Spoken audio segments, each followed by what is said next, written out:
I just knew I was never going to be that way. And so that felt disorienting again, until I met a group of friends that had just started something called the Monday Night Activity Club, which is one thing that you and I both did when we were both in DC. But this was, my friend Gail had just had a similar instinct, and she thought, how do I get people to just meet up and have fun and play and get a little bit out of that who do you work for, you know, are you cool or not angle that felt like people were always operating in, and instead say, how do we just discover new things? What are you interested in? What do you want to share with other people? And can we get a little silly, a little funny, a little weird? And so we started doing this every Monday night, and we would just meet up, and someone else, it would be, you know, somebody would say, hey, I'm learning magic. Can I teach you guys magic tricks? Or have you guys ever thought about playing soccer but with a yoga ball? And why don't we do it on the National Mall just because? And it was so fun. And that really was the entry point into a lot of creative community for me in DC. Austin Community Capital. This show is a celebration of the spirit of Austin, Texas, honoring our past, engaging our present, and building our future together. Although it's not the last time. Catherine, so great to have you on the show. We have known each other for 15 years. Yep. And our friendship has predated both of our Austin time to DC. Mm-hmm. And I'm excited to explore that today. But what I want the audience to know of you is I know you as an incredibly thoughtful and peaceful presence. You've been that in my life, and you are that in many people's lives. And I know that if you were in a vacuum with a group of people, you could figure out a game or some way that group could connect, you know, making shapes out of paper clips or whatever. Like, your ability to improvise in a social situation is like unmatched. So I'm so grateful to have you on the show today. So great to be here. Thank you so much.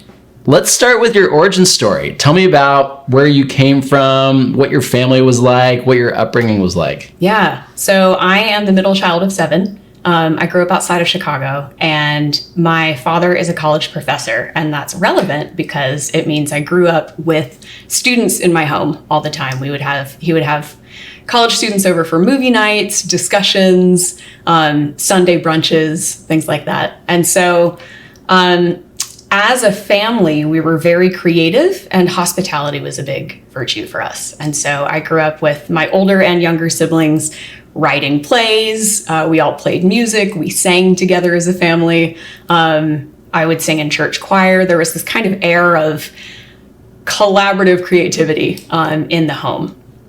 And that was really informative for me, and really a very rich and exciting way to grow up. That's incredible, and sounds dynamic. That's a lot of kiddos. And what was it like being in the middle? What were the sibling dynamics like? I joke that I'm the middle because I'm number 4 of 7. But sibling dynamics were great. So we were all homeschooled for the first few years of our education. My mother's a teacher and just said, I can teach my children what they need to know for the first few years of life, which means we grew up studying and learning together, which means I sort of got an education alongside my older siblings as well, which was really fun.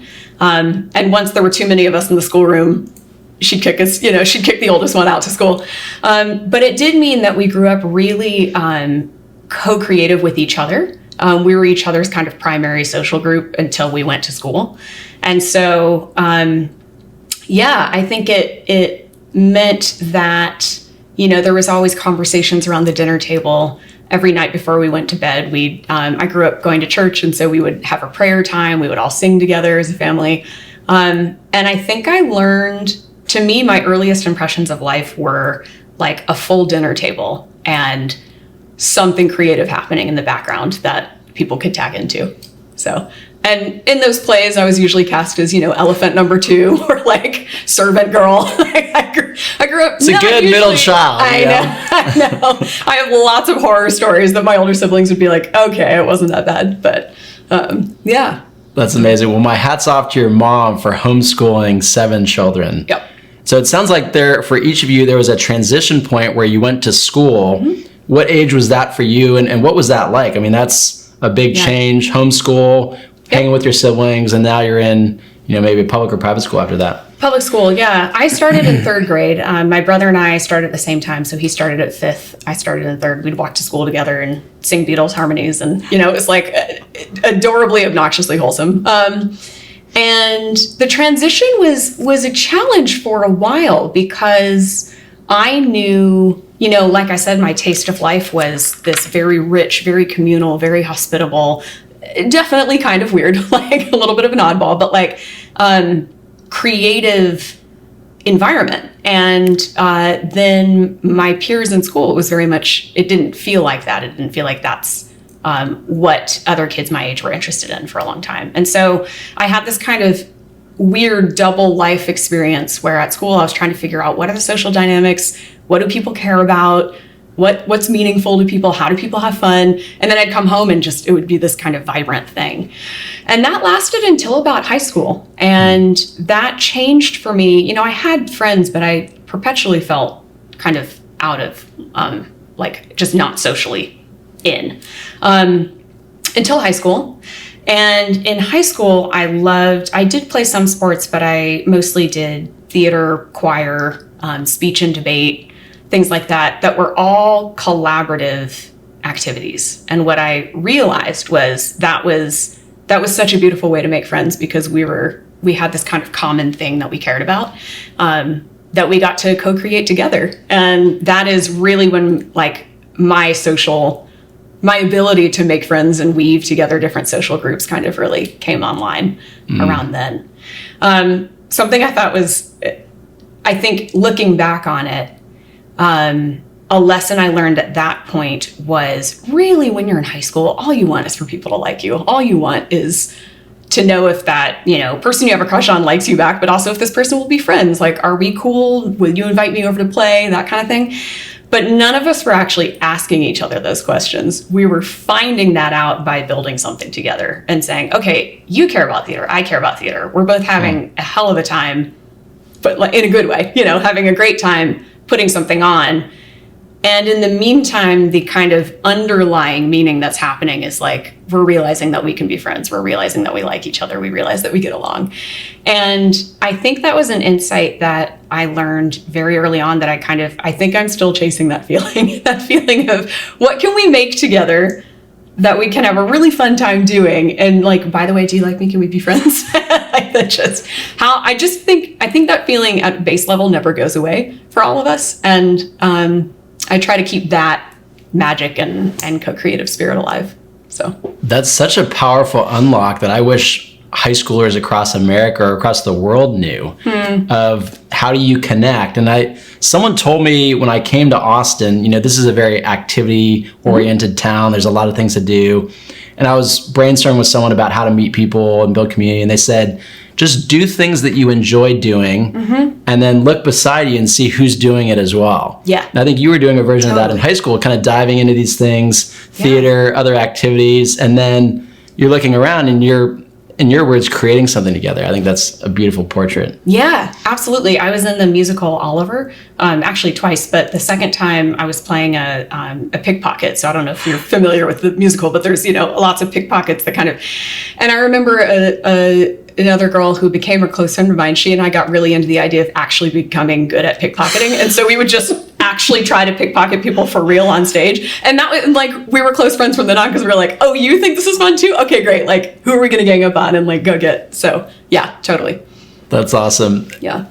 Take me through some of the emotions of that, let's say, relational transition. I mean, a lot of that feels so jarring. You came from this incredibly secure, loving, connective family environment, and then you had this period of kind of experiencing loneliness, and then you started to find your community a little later. What were you feeling as a young kid and maturing through those stages? Just total disorientation. Yeah. I think I withdrew a lot. I was always a big reader, and so I spent a lot of time at the library. I'd sort of read through every shelf of fiction that I found, and it was okay, now we're on this author letter. We're gonna read through the row. And I think that was It was hard. I mean, I think, again, I was able to find kind of individual friends here and there. And so I certainly didn't feel totally alone, but it was disorienting to think at the time, I didn't have the kind of framework or language for asking, like, what is true about my home environment that's not true here? But I felt it. I felt really like there are things missing here. There's things that I have in my kind of root soil that don't feel like they're here. And that makes me sad. And I think it took me a really long time to realize I could do something about that. But that was, it was jarring for a long time. Well, I imagine you're a deeply empathetic person. And I think having those experiences that were hard but formative has really shaped you in a way that you can, pour into others and have an awareness of what's going on inside of you and what's going on inside of them that, probably helps you care for them a lot better. Yeah, I hope so. And I think part of what brings me alive and part of what I'm always doing is this sense of, where do I see magic, or where have I experienced magic that other people should know about, that other people should be able to also feel and experience? And so in some ways, in the same way that I feel like I'm always chasing that feeling of like, how can we create together? And like, also, do you like me on the side? There's this feeling of, or do we like each other, I should say. It's a mutuality thing. I also am usually creating from a sense of like, what feels like this like magical spark coming alive? And like, what do I see that I'm like, oh my gosh, you guys have to see this? Or what have I experienced that I'm like, have you guys ever had this experience? Because I have, and everyone should. So let's try to make it. Yeah. That's a beautiful description. So I want to skip ahead to your DC season where we met and overlapped. Yep. What brought you to DC, and what was that landing like in the DC community? Yeah. So as I mentioned, my father's a poli-sci government professor. And so I grew up just thinking civil service was the sexiest career you could have. I thought everyone wants to live in DC. It's the center of everything, which is like not a normal thing for a kid to think. I later learned, but I moved just knowing that I loved that city and assuming and thinking I wanted a career in some kind of civil service. So, national politics, maybe international diplomacy. And I moved and quickly realized that was not the career trajectory I wanted, but I did love being around people who were really smart, really cared about the world, really dedicated to doing good work with and for others. And so the landing was, it was kind of its own little bit of jarring, as you can tell, and as you know, I'm a very relational kind of web network weaving kind of person, and DC is a very siloed city. It can be very kind of vertical ambition. It's like you start in this particular career and you want to go up, up, up, and that's the point. And I just knew I was never going to be that way. And so that felt disorienting again, until I met a group of friends that had just started something called the Monday Night Activity Club, which is one thing that you and I both did when we were both in DC. Okay, the stonemason sent a PDF. The plumber wants a check. Wait, who is Dave on Venmo? Is that the woodworker or the tool rental? Oh my gosh. Stop playing forensic accountant with your own renovation. With Loyal, you get one consolidated invoice. We manage the vendors and the paperwork. One bill, zero confusion. Loyal Home Concierge. This was, my friend Gail had just had a similar instinct, and she thought, how do I get people to just meet up and have fun and play and get a little bit out of that, who do you work for, are you cool or not angle that felt like people were always operating in, and instead say, how do we just discover new things? What are you interested in? What do you want to share with other people? And can we get a little silly, a little funny, a little weird? And so we started doing this every Monday night, and we would just meet up, and someone else, it would be, somebody would say, hey, I'm learning magic. Can I teach you guys magic tricks? Or have you guys ever thought about playing soccer, but with a yoga ball? And why don't we do it on the National Mall just because? And it was so fun. And that really was the entry point into a lot of creative community for me in DC. I want folks to know how countercultural this was in DC. And so I found out about the Monday Night Activity Club. We were in our early 20s. And the normal activity for me and for people in their early 20s, I feel like was, you're in your suit. If you're a guy, you're in your suit, woman, pantsuit. And you go to a happy hour and you're kind of networking and you're trying to meet other professionals. And that was the normal rhythm for that age demographic. And there was a kind of a loose professional connection to really everything you did socially. And you were wanting to brush shoulders with maybe a politician or someone running a nonprofit or someone doing something really impressive. And Monday Night Activity Club was just being childlike and being playful and kind of letting your hair down and being silly. And I remember so I somehow ended up on the email list, which is the way people found out about, what was going on and logistics.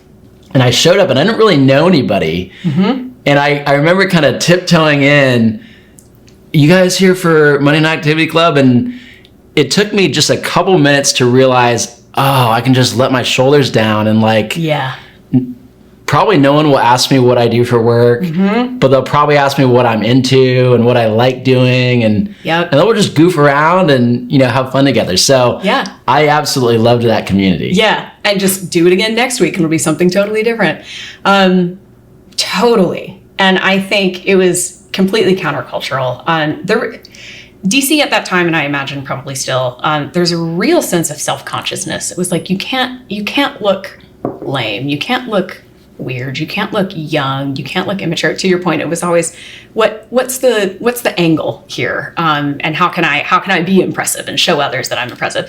And so it was totally countercultural, and I totally just fell in love with everyone that was part of that group. And later, when the founder moved, myself and a few others inherited it kind of to keep it going, and I quickly learned how hard it is to keep something like that going.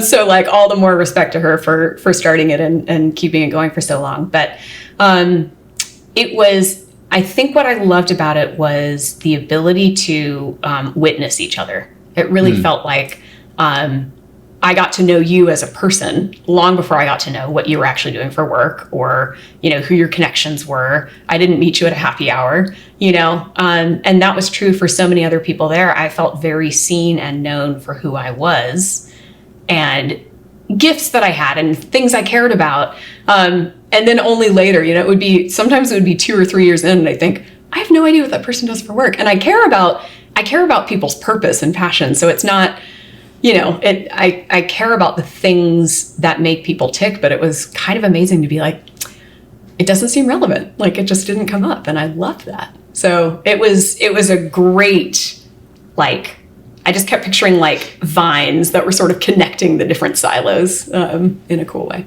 Such a fun crew. Yeah. And I feel like, lifelong friendships were built there. Absolutely. One of the projects I started there was born tangentially out of Monday Night Activity Club. It was, one of the projects I built in DC was called Homestage DC, and it was a concert hosting network in house venues. And so there was already a burgeoning kind of house concert scene in DC of all genres of music, jazz, bluegrass, rock, what have you. This was like many great ideas, the idea of somebody else who passed it on to somebody else who passed it on to me and 2 of my guy friends, Steve and Nick.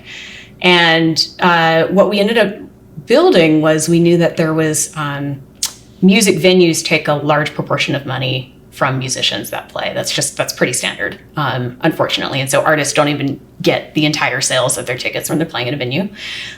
We knew there was no shortage of people that loved seeing music in homes and no shortage of artists that wanted to play in a more intimate environment.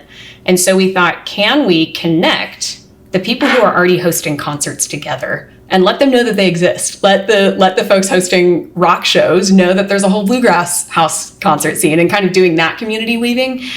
But then the next level down, we realized that was the bottleneck, was home venues themselves. And so could we train other people who have homes, who want to host a show and don't know how to do that? And so we kind of had this rogue community DIY network.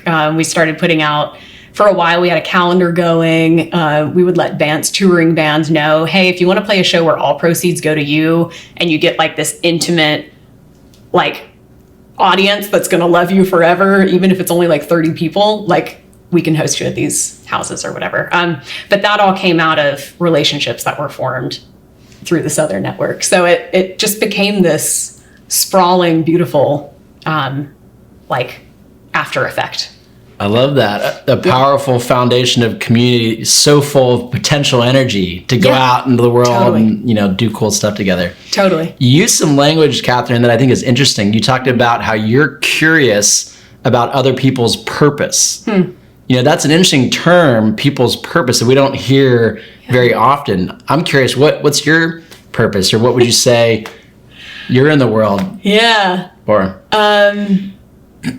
I think it changes. I'm always discovering and recalibrating what it is. But right now, what I feel like I'm aiming toward is helping people shift from a posture of being a consumer to being a co-creator. Helping society and our social fabric kind of transform from a posture of consumption to one of co-creation. Yeah. Talk more about what that looks like. Yeah. So I'll skip ahead to coming to Austin because that's really playing out here in terms of what I'm doing, what I'm up to here. Something I've noticed, so coming to Austin is a very open city. I love that. People's openness feels very high. I think you agree. Yeah.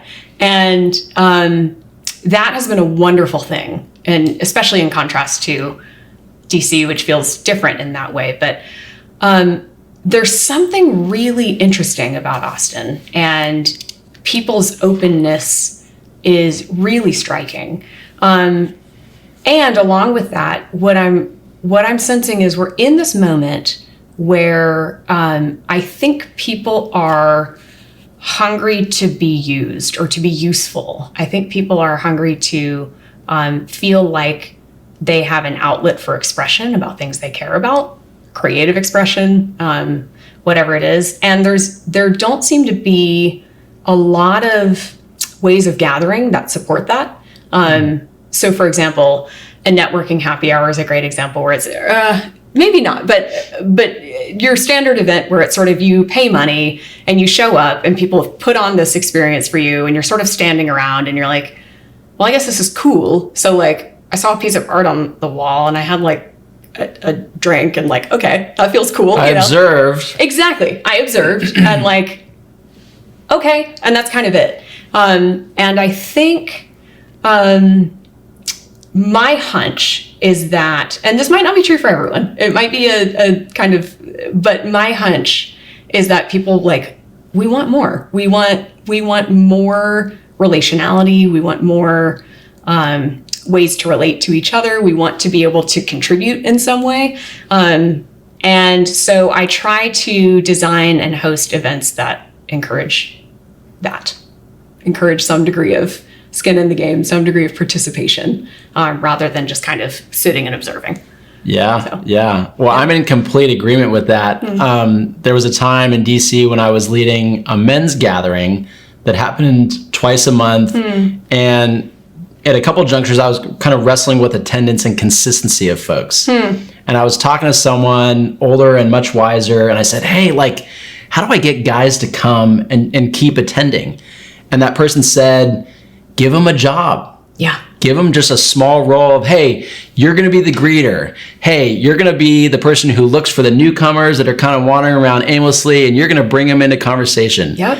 You're in charge of the coffee. You're in charge of the bagels. And so by doing that, people contributed. Yeah. And they felt a part of it, and they felt a little sense of ownership. Yep.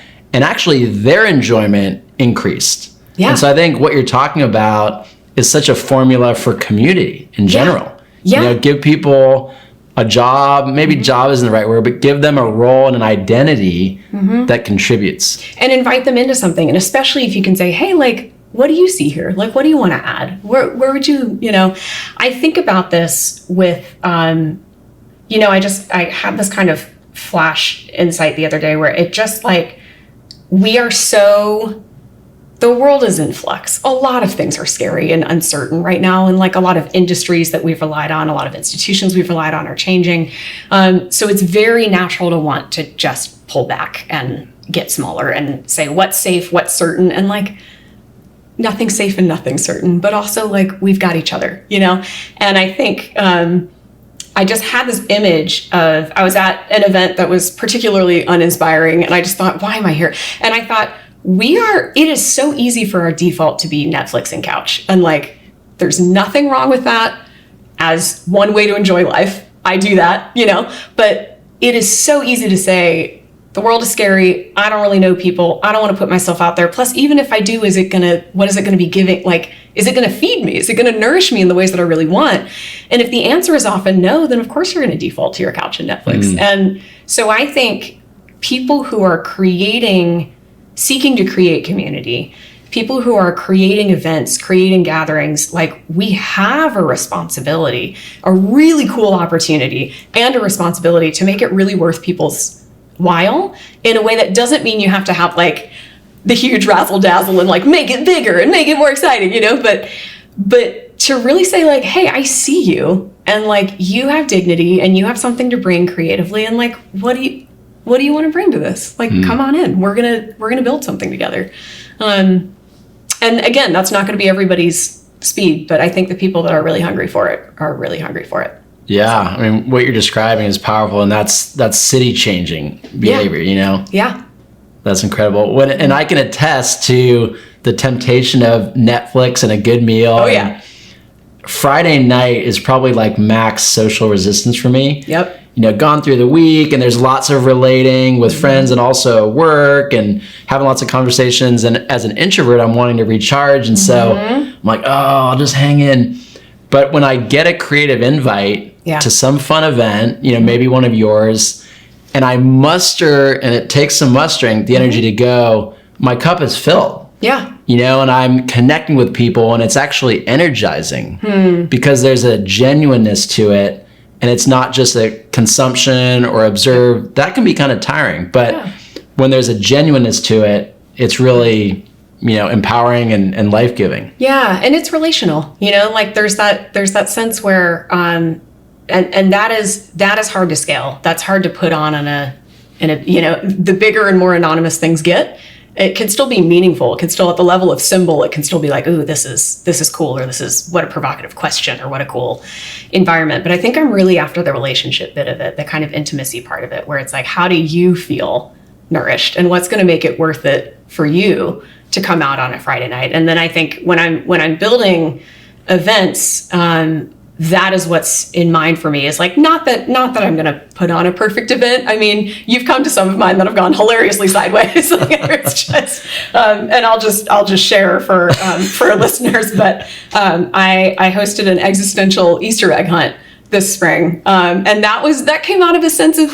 you know, there's a lot, every religious tradition has a festival in the spring. That spring is a very important time, kind of spiritually, religiously, but also just seasonally. It's a shift. And I think we all miss running around looking for eggs, like as kids, whoever of us grew up doing that. Like, why not do more of that? But I also thought, why not build something that has a little more meaning and depth to it? Like, in the same way that we miss looking for eggs, we also like, what are we looking for?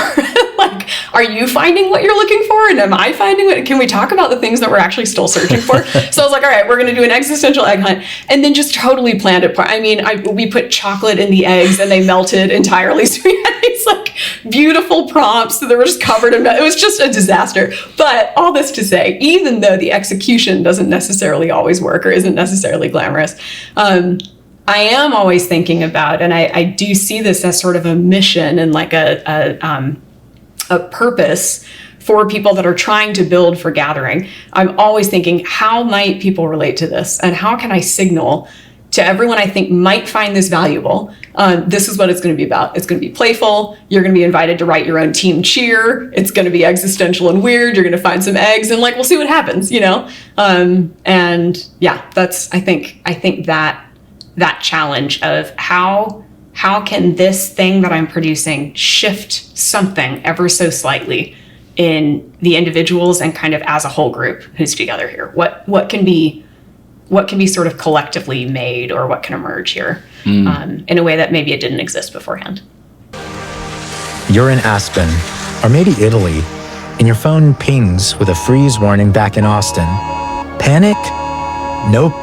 You have Loyal. We're already there, wrapping the pipes and checking the perimeter. Whether you're home or away, we are the eyes and ears of your estate. Global freedom, local support.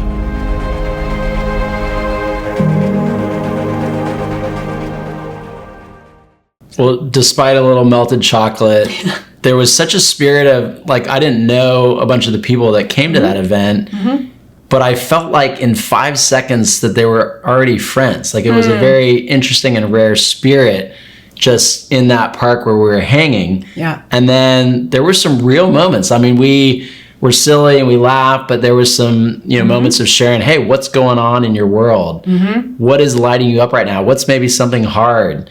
So it was cool to have the space, to talk about those types of things and practice thoughtful listening and be curious. And so that was fun. Give us maybe one of your favorite events that you've hosted, one that just is like off the charts, worked out, your vision was realized. Yeah. I'm going to give you two. Can I say two? Absolutely. Okay. It feels so good to be like, okay, those two are my favorite. I'll start with my most recent one that you came to. I hosted a film screening of Richard Linklater's Before Sunrise. Richard Linklater's an Austin-based director. He's been nominated for a variety of Oscars, I think. He's kind of this beloved auteur. But he has a film trilogy called the Before series, and it's about love. And the first one takes place in the 90s. It's two characters in their 20s. The second one is 10 years later, two characters in their 30s. And the next one is 10 years after that, the same two characters in their 40s. And it's Ethan Hawke and Julie Delpy, who are both fabulous. And this happened as sort of a collision of a few different things I was sensing. A lot of people in my circles are talking about love. They're talking about dating, romance, marriage. Oftentimes with a little bit of a frustrated, desperate, like, what is happening? Like, what's going on here? What's going on here? Like, what's wrong with dating? What's wrong with men? What's wrong with women? What's wrong with love? Which is all real. I mean, the frustration and confusion is real, but I saw that in a lot of different groups. And I thought, okay, maybe I'll host a conversational salon about love. I love hosting salons. Dialogue is kind of one of my go-tos.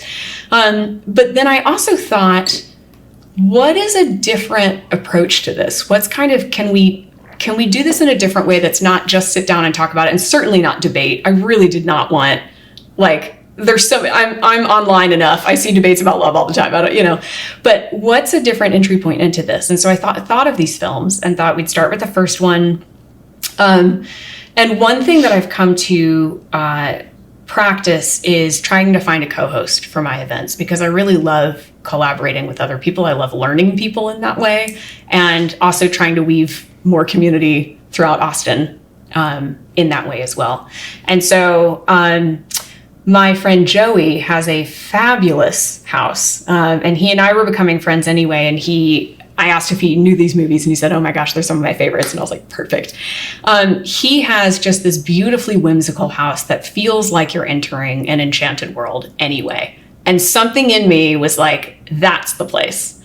And so I put on this event, and what in hindsight, while I was building it, and in hindsight, I realized what I was doing was trying to create an environment for people to enter something that felt like magic, and have the experience of a meet cute on a train, which is the setting for the movie. Have the experience of romance, a little bit of elevated, we served great wine, we had great cheese and chocolate. Again, a lot of people who came didn't know each other, so there was a real sense of meeting. Everyone had name tags, and if they wanted, and were invited to write your name, or a city where you had a great love affair. And so then people were walking around looking at each other's sittings being like, oh, Istanbul, Topeka, let's talk about it, And it just the whole thing felt magical. And I could tell everyone else felt that too. And the people who found each other were just the most surprising combinations. I never would have guessed the friends who hit it off would have been the ones to do that. We watched the film together, and then we had kind of smaller groups meandering through my friend Joey's large backyard, sort of simulating their own train to Venice moment, and then had a big group conversation afterwards. And it just was so special. And I could just tell by everybody's, like, everyone just relaxed and everyone got really open and like really funny about love. And it was a delight. So it was a delight indeed. And it was very fun that in the film, you got an American guy, a French woman, and then we had a cross-cultural couple That's right. in attendance. It was like, hey, Yep. here's a live case study. Yeah, exactly. I said, you guys first, which is great. And, people, there were some flirtations that were happening. There was, at one point there was a conversation about how would you, approach someone and ask them to kiss you, and two people acted it out, and it was incredible. So, and they didn't know each other, and, yeah, it was just that kind of spirit. And so I left that event thinking I had followed all of that on kind of intuition and impulse and thinking, no, debate doesn't feel right. Okay, this house feels right. Okay. And it just was really cool later to be like, that's what it was. It was inviting people in to an experience of something that we miss, an experience of something that we hope is alive in the world. And then what does that mean when we can feel it? So we'll see. I'm hoping to host 2 more for the next 2 movies. A little bit TBD. Okay. Yeah. Well, I'm in if it happens. Yeah. Yeah, I think you had a second one that you wanted to share. I did. So this spring, I directed a play reading, and I've never directed before, and I just decided I wanted to. And so I had read a play the summer before and thought this would be fabulous to put on.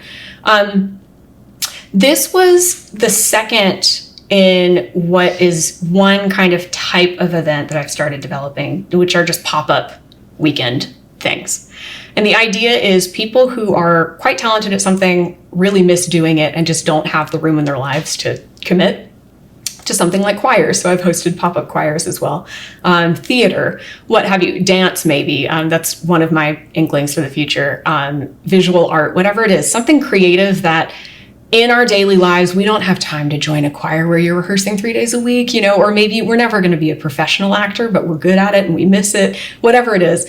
I started thinking, how can I create an opportunity for people that are like that to get to scratch that itch and then have friends come and witness them and cheer, and then invite the larger public in as well.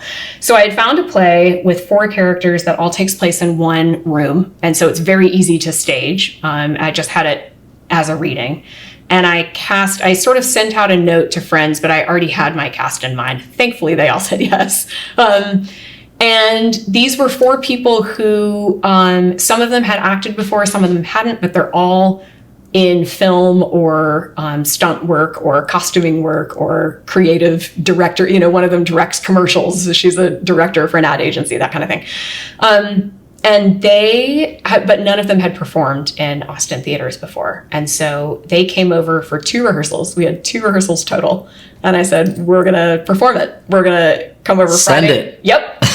Just practice, send. And they were total champions. Similarly, my question with venue was sort of intuitive, but I had thought about hosting it in a friend's home. I ended up finding this art gallery, and the woman, Deanna, who runs it, when I talked with her, she said, I've been looking to host events, creative events, and I didn't really know how to get, I've never done anything like this before. And I could tell she was just coming alive, and I thought, great. You are exactly who I want to work with, is people that have venues, whether it's homes or public galleries or something, that want to be community hosts and for whatever reason aren't currently. Maybe you've never done it, maybe you used to, but you've kind of taken a hiatus. Maybe you want to host in different ways that you never have before. And so she was a perfect collaborator for that. So we hosted at the art venue. And then we just invited friends and saw who showed up. And it was a packed house, and people loved it. It was like a chance. Again, I think it was a Friday night. I keep doing things on Friday. It's by accident. Sorry. Getting folks like me off the couch. I know. mean, That's right. The keep fact, doing it. The fact that I've done that a few times, it's like, that's my personal win. But people turned out and they dressed up and like treated it like a real go to the theater kind of evening, which was so fun. And the whole thing, just all of those components, everyone just being excited to show up for it, totally elevated it from what could have been. It also would have been fabulous if it was like everyone sitting on the couch reading. That would have been great too. But it became this like night out at the theater feel from something that had been rehearsed 3 times. And it was wonderful. It's so cool to have an event that has a little margin for, if the chocolate melts or if the play reading goes a little bit differently than planned, only going on 3 rehearsals. Yep. But for it to still be fantastic. Yeah. There's something about the ethos of the event that allows that margin and doesn't hurt the enjoyment, which I think is so cool. Yeah. A friend and I joked about it being elevated MVP. Sort of like, it's minimum viable in terms of how much kind of production planning is going into it, but it's also like I am aiming for something that is meaningful, that is beautiful, that is different, connected, creative, So, yeah. I love that. We're going to take a little pivot into some things that have formed and shaped you. Tell me about a story of resilience in your life. Ooh. There's so many. I'll tell you about what's probably far and away my biggest one. Meaning me experiencing resilience. Yeah. So when I was in my 20s, probably 12, 13 years ago now, I was a big biker and I would bike all around the city. And I was hit by a car and ended up, everything was fine except I landed on my face. And so I had enormous amounts of damage, particularly to my jaw. So there was a lot of surgeries. That was obviously a quite painful experience, but a very dislocating one because it was a near-death experience, but it also kind of disfigured what we think about as our identity. It really changed what my face looked like for a long time, and also came with a lot of painful surgery and a lot of painful healthcare expenses and things. And that took me out of social life and professional life for the better part of a year. And I think something that happened in that moment or in that extended season, when I was in the hospital, I just had this experience of feeling deeply loved. I just had this like knowledge of feeling deeply loved. And it felt like love from family and from friends who were showing up, but also something much deeper. And felt both like it was divine external and also like divine internal, if that makes sense. And I think what that did for me was that is not always accessible still. I wish I always felt as fully loved and like I belong and like everything is all is well as I did in those moments. But what that did for me was I just had this vision of abundance and like sharing that abundance with others and how joyful that felt and how good that felt. And I think that really rewired the way that I thought about life, because everything felt so much more fragile, but also so much more beautiful than it had before. And it really helped me get this very felt sense of how to choose life even when things are very hard, things are very uncertain.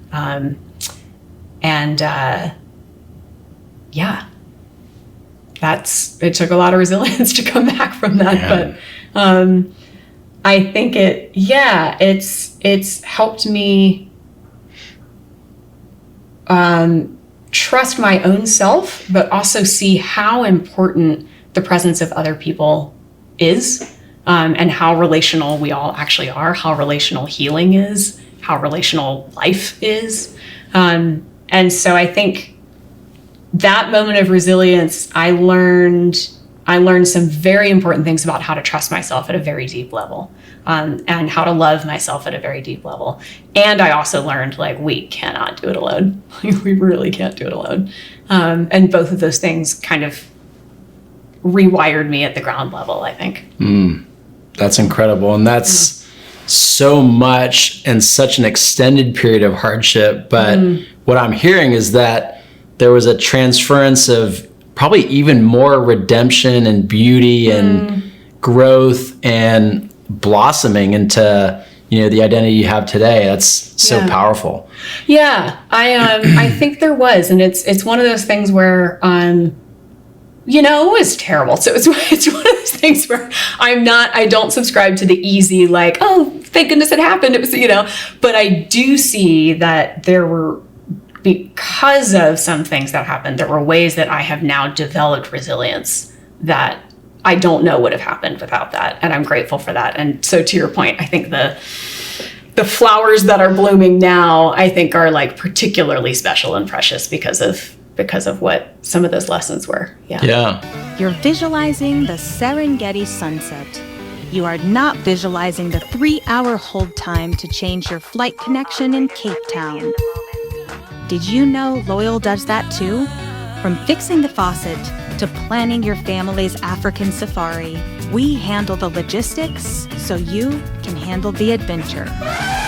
Wow! Loyal Home Concierge, your passport to peace of mind.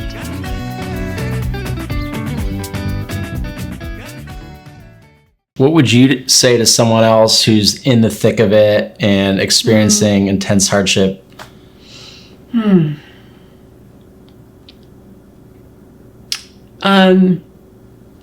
You're safe, you're loved, and keep staying open. And you got this. Yeah. Powerful words to hear at a time like that. Yeah. So as we're starting to come to a close, I want to end with a fun question. Been a lot of depth here, and I really appreciate your transparency, sharing that season of your life. So if you are the mayor of Austin, what is something that you bring about? What's your first big grandiose move for our city? What a great question. Mayor of Austin, what's the first thing I do? I mean, it's obviously going to be something around community, community building, but I want block parties. Yes. Yes. Yeah. I want outdoor festivals, but in a local niche way. I want ways for people to creatively relate to their own life. And what does that mean? I'm instantly going to the policy more funding for the arts. Don't let me go there. Big and fun. Block parties. That's my answer. That's an excellent I'm going to think about this later and be I should have said so many other things, but that's the first thing that comes to mind. Yeah. Anything that you want to leave folks with? Final thoughts? Send-offs? As I've probably made clear throughout this, I love working with other people. I love building and co-creating with others. So I would say if you have a venue, even if it's your home, and you wish you were doing more things with community and don't really know a first place to start, I would love to work with you. If you're an artist who feels like you're thriving, but you really wish you could find other pockets of people or communities for your incredible art, I'd love to work with you. If you're someone that just wants to show up to events, come to my website. There's a sign up form for being notified of things I host, and I'd love to have you there. So that would be it. And for anyone who wants to be part of community and feels like they're not, or wants to host and feel like they can't, just the best thing to do is just try it. Just Just start. And if you have an idea or you have an urge and you're clear about what you want, so much of this is just building the world that we want to see. What do we want to see more of in the world? If there's something you want to see more of in the world and it doesn't exist, like, put a little thing out there and you'll never know who respond. Like, you never know who will respond. So. Well, in a city like Austin, I think you'll probably get some takers on your offer. What's the best way to connect with you? Yeah.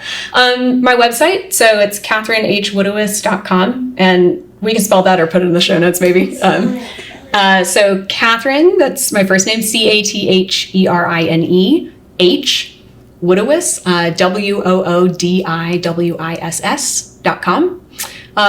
That has my website and ways to sign up for my events. And also, if you are in Austin and want to meet, or you're not in Austin, I have a Calendly link there as well. I have my Friday afternoons are open for curiosity conversations, so you can sign up for a time to just chat.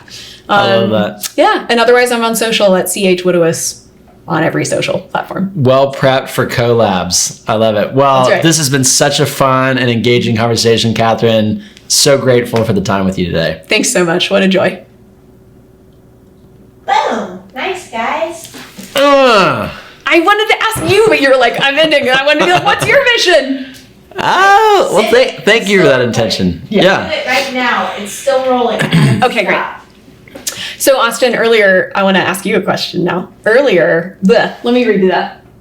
Oh, you're good. We can edit that out. Okay.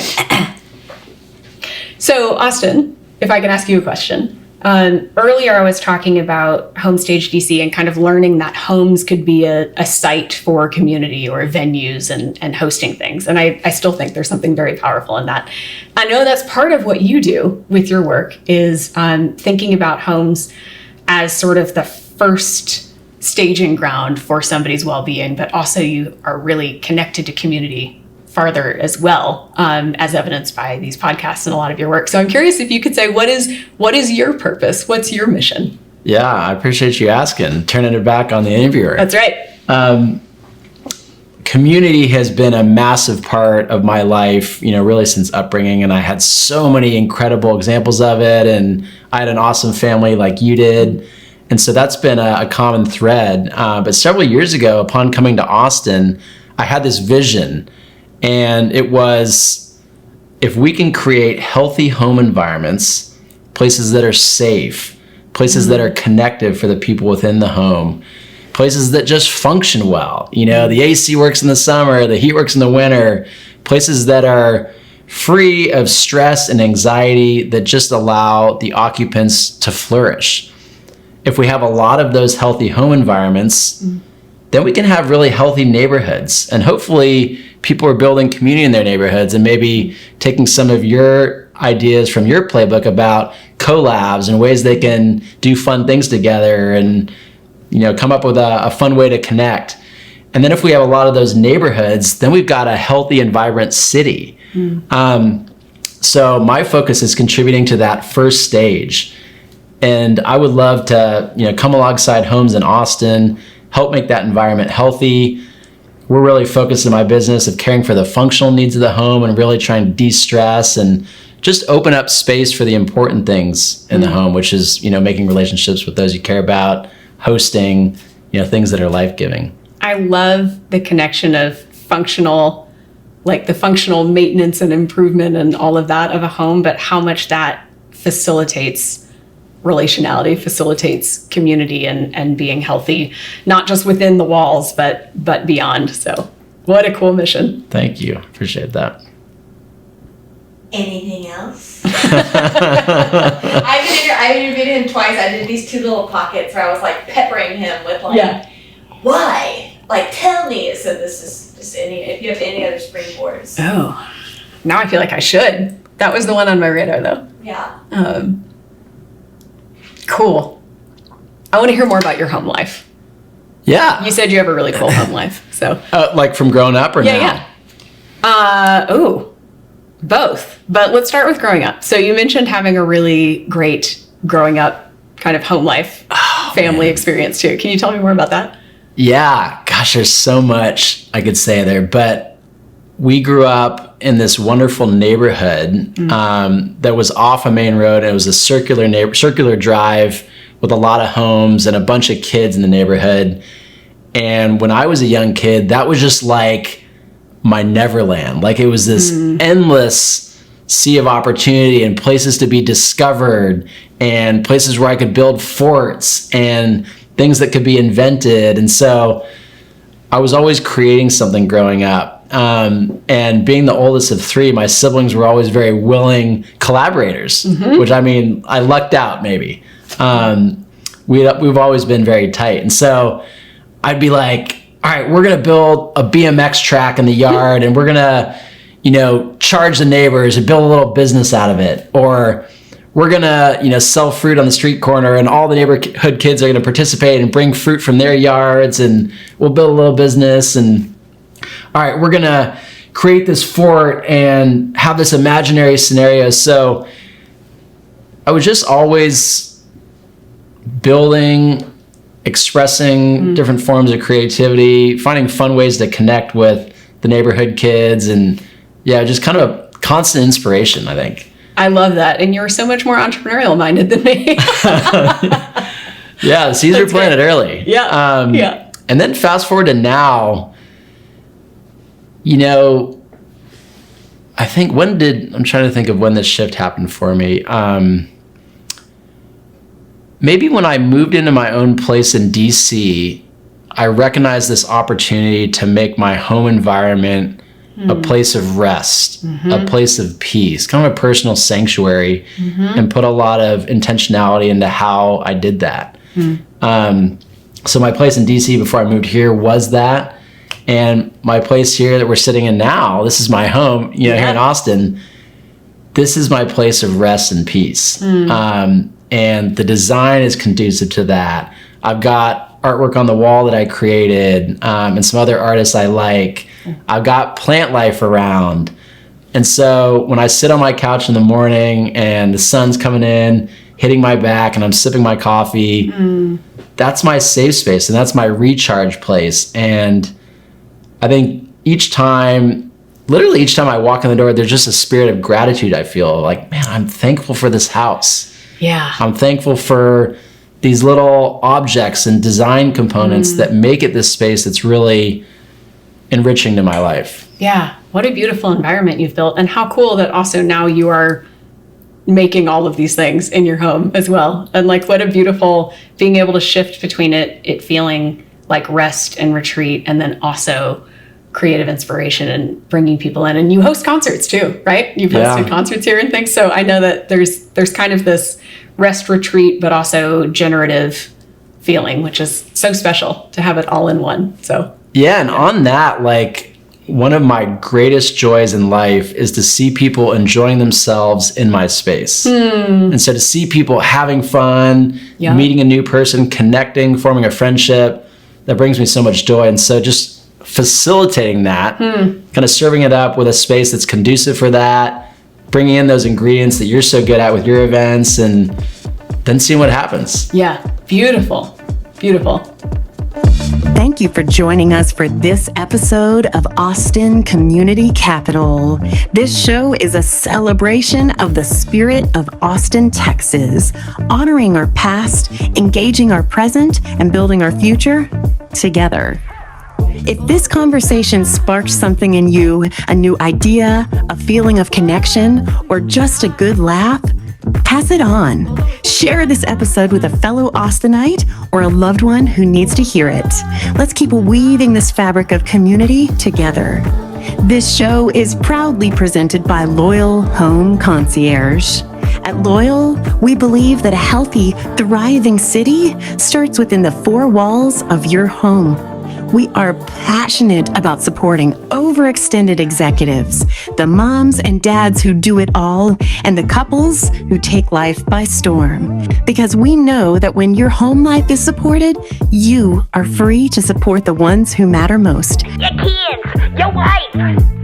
Whether you need a proactive manager for your home or a creative problem solver for your next big adventure, we are here to help you design a life of intention. LoyalHomeConcierge.com.